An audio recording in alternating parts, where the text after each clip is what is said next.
Hey guys, it's Jason here. So tonight's video, guys, as you can see by the title, is we're upgrading the Revo 2.0. I picked up a few hot racing parts. I always kind of said, if you've watched any of the videos on this truck, that I wasn't going to do any fancy parts. I wasn't going to do any like aluminum upgrades if I didn't need to.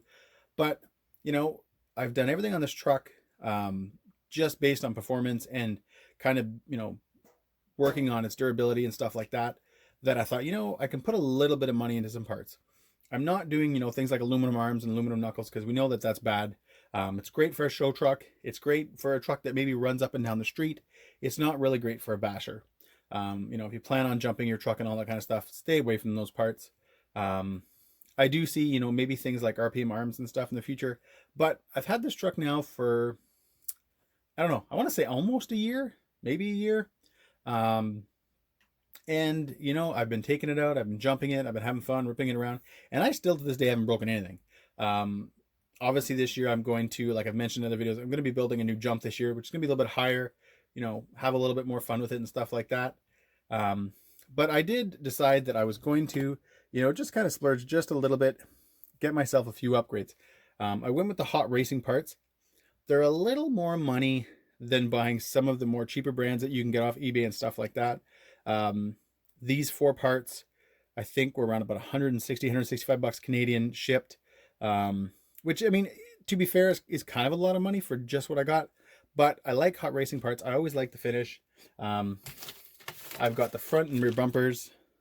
They kind of look like they got like little mouths on them. They look like they want to eat you. So I thought those were kind of cool. So there, I'm just going to stop so you guys can see the number of them if you're interested at all. And then I also got the front and rear skid plates. Again, I'll show the numbers. Front's 2-piece. And there's the rear. There is a centerpiece I'm going to show you guys that I'm going to get. It's this piece right here. It's really expensive. I don't remember offhand how much it is. I want to, like, I think it was like $100 or something like that. And right now I was just like, no, I'm not spending that much, but I might do that at some point. But to get to these parts, guys, for the most part, this isn't a ton of weight added to the truck.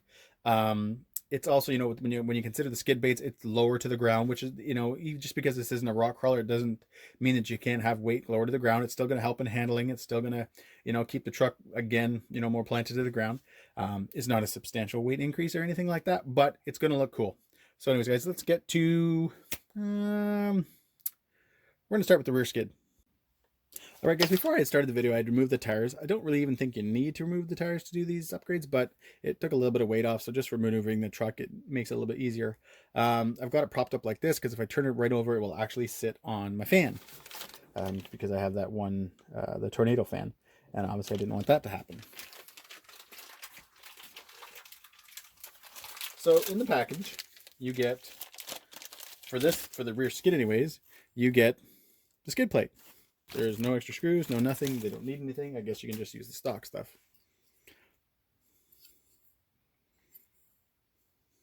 Anyways, guys, I'm going to take it off. Need to clean out some guck. Some stuff stuck in the screws. Not too bad.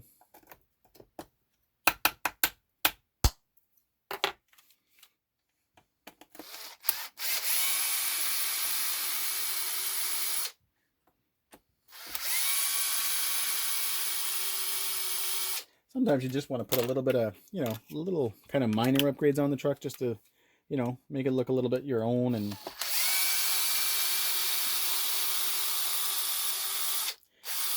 even though I know these aren't custom parts or anything like that, so of course there's going to be other trucks out there with them,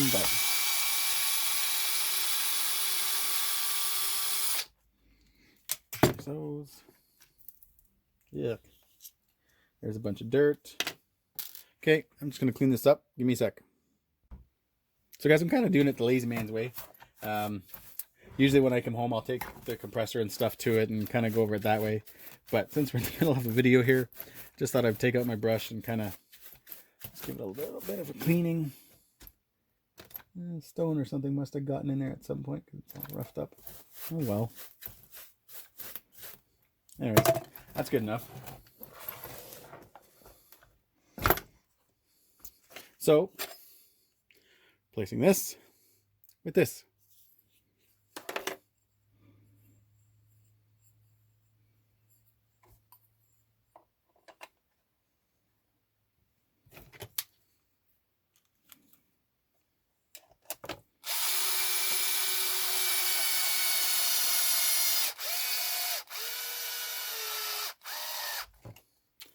Tighten that up later.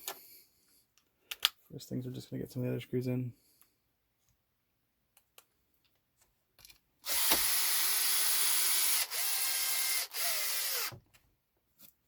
Anyways, guys, that's the first piece on.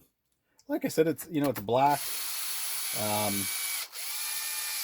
You know, it's not going to, you know, stand out like, you know, if you put something like a nice big shiny blue on there or something like that. But it's there. And I, you know, sometimes I like that look.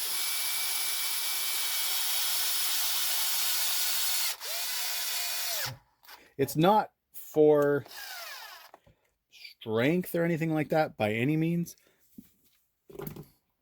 It's not for strength or anything like that. You know, yeah, it might make things a little bit more rigid back here. It'd be a little bit stronger, but anyways, let's move on to the front. Okay, guys, we've gone ahead and removed to the front. So I've already removed the 2 pieces of the skid plate. They don't come with any more hardware or any extra screws or anything like that. They just reuse the stock screws. I went ahead and already removed the 2 screws. And basically, you just got to kind of, it can be a bit of a pain, but you got to kind of shimmy it out because it is sitting, I believe it's the hinge pins. So we just got to get that off and clean it again.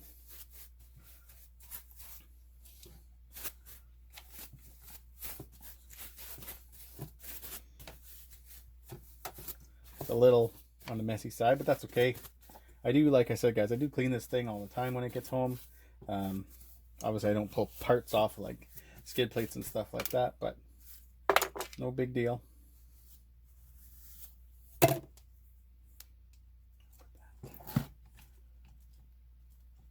gotta line the arm back up.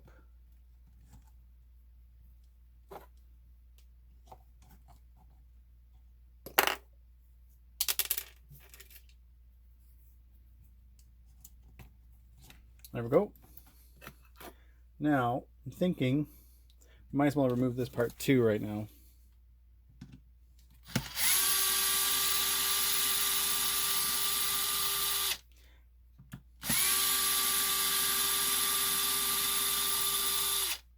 Now, guys, I usually kind of not record these parts just because I usually find them kind of boring. So, I mean, let me know if it's something that you're like, oh God, this is boring. Why is he recording this? But if you don't like it, you can just kind of skip ahead. This guy in there.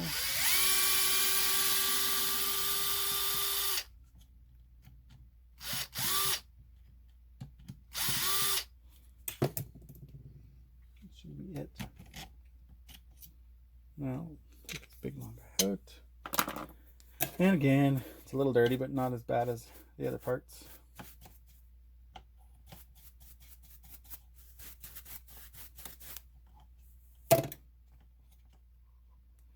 Steering still seems fine.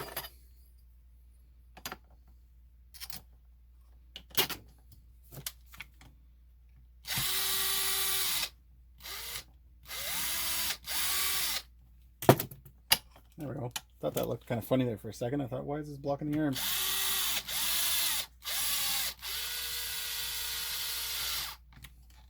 Now, these 2 shorter guys, they were up here.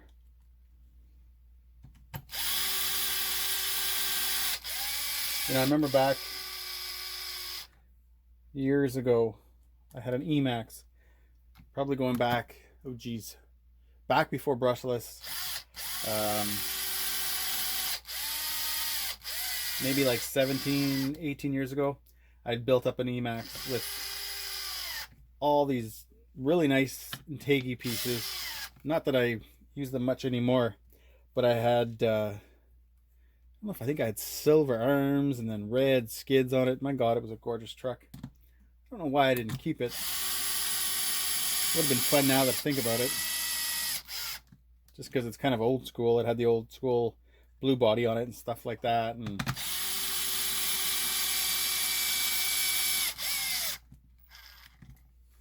these guys, we're almost done with the front.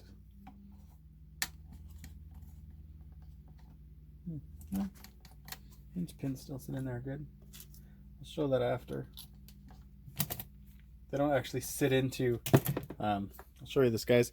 They don't, on the stock, you can see they sit into those little holes. And here they just sit into the grooves. Hopefully you guys can see that. So I'm kind of curious to see how that'll be. I mean, I know what the truck is pretty much taking abuse-wise up till now. So, I mean, if things change, well, we'll be able to kind of go back. But I don't see that being too big of an issue.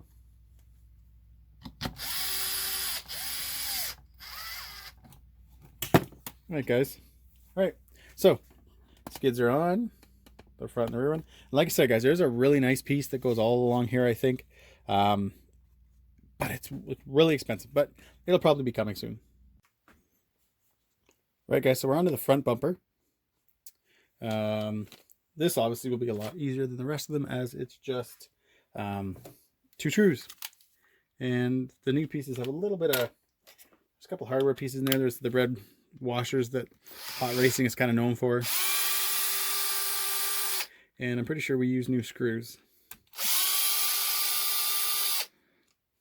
And again, guys, this, you know, a lot of times people want to, you know, go at these by saying, oh, it's you know, it's going to make the truck better, stronger.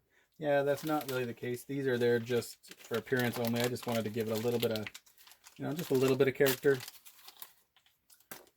So yeah, there's the bumper. Like I said, kind of looks like a mouth. And you get the screws and the 2 washers.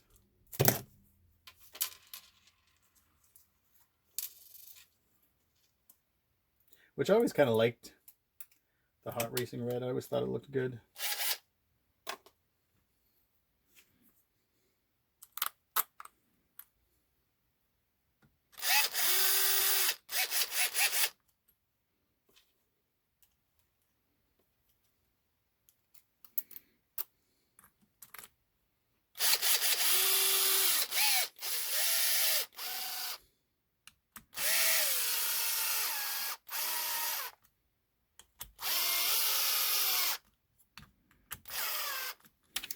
Well, guys, here's the front. I like it. Like I said, it's very subtle, but it's, you know, it's there. I like the look. You know, you're not gonna, you know, the one thing I'd read, I was considering going with a lot of T-bone racing parts on this truck, and a lot of their parts are great. I've had them on some of my trucks, but I did read that a few of the mounting points on this truck actually, you know, they added strength at one part, but they actually then made parts of the other truck a lot more weaker. And I'd read that more than once, and I read it from a few different people, and I started thinking, you know, I know a lot of people, you know, when they get new parts, they want to be positive, and they want to feel like, hey, my money was, you know, spent, you know, it was well spent.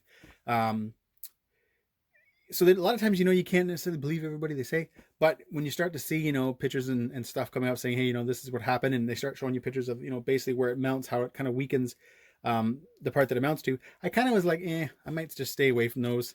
I'm assuming they'll probably do like a version 2 or something like that at one point.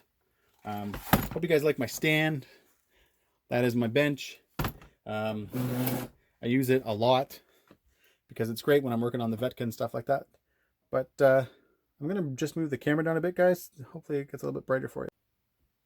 Not sure, guys, how much that helped. But anyways, we're going to move on to the last piece in this, and that is the rear bumper. Same pretty much thing as the front. Same hardware, a couple screws, and hey, I got a sticker. I've actually never got a hot racing sticker before. That's kind of cool. Okay. Anyways, now that you guys know I'm amazed by things like stickers, we're going to finish this off.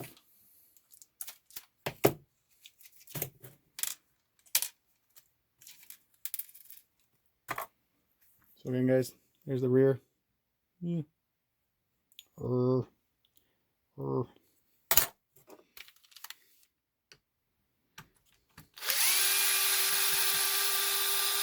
again, we do have replacement screws.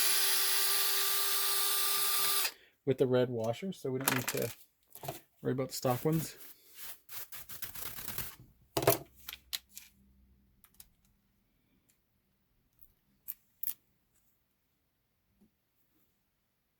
Here's what it looks like. Not that you guys can focus. No, it just got dark.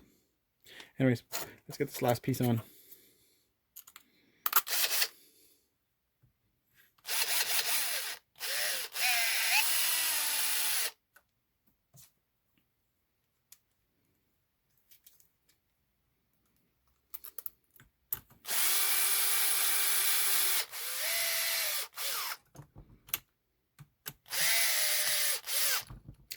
Well, anyways, guys, there it is.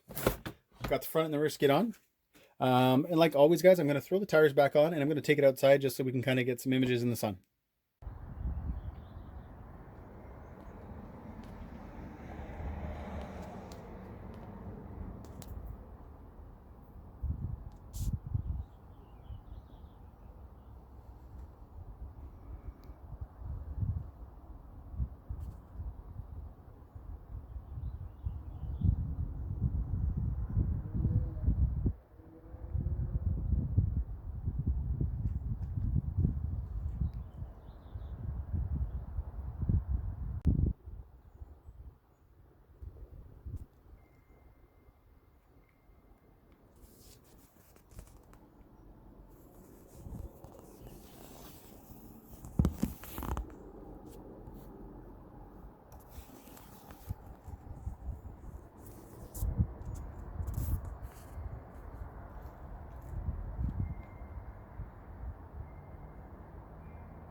There, guys, that's where I was saying about how the hinge pins, they used to sit in basically like almost 2 holes, where now they kind of sit more in like a groove, but I don't see that being a big deal.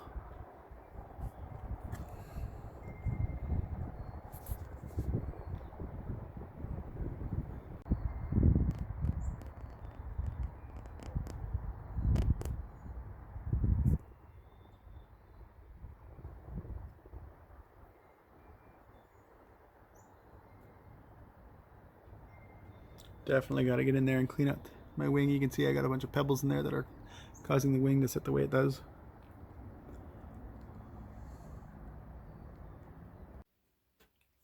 All right, guys, thanks for watching. I just wanted to say thanks to everybody who's been subscribing lately. It's been awesome. I've definitely had a lot more interaction with you guys, and you know, I like making these videos. I live in a town that doesn't have a huge RC scene, so to be honest, you know, this is the only way I get to talk about RC. My wife, she listens for a while. I love her. She's pretty good, but even she gets fed up. So I do these videos because, hey, you know what? They're fun to do. I get to talk about the truck. My next video, guys, is going to be on basically everything I've done to this truck.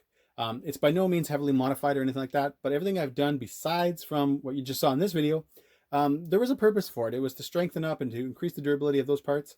I'm going to talk about basically how I did the limiting straps, the way I did them, which was a lot different than the way people were doing them in the beginning. I'm also going to discuss basically how you properly, I've already done a video on it, but basically how you properly align your servos on the bottom. I already have a video of that. I'll leave that link at the end of the video. But basically, you know, the proper way to do it, I'd kind of cheated with my third channel on my radio, but I just kind of wanted to get a little bit more into that. Basically why I went with the fans I went with. I still have the stock ESC in my truck. It has not failed, and the truck's a year old. And saying that, I still have the stock servos in my truck. They've also not failed. So that should say something, because everybody knows when these trucks first came out, and this was one of the original ones, there was tons and tons of problems. That's why I made the video that I had made. And like I said, my servos are still going strong. So anyways, guys, thanks for watching. Again, next video is just going to be all about my upgrades, wheels and tires, everything I've got, and why I did it. Anyways, guys, it's Friday night. Hope you guys enjoyed watching. Have a good weekend.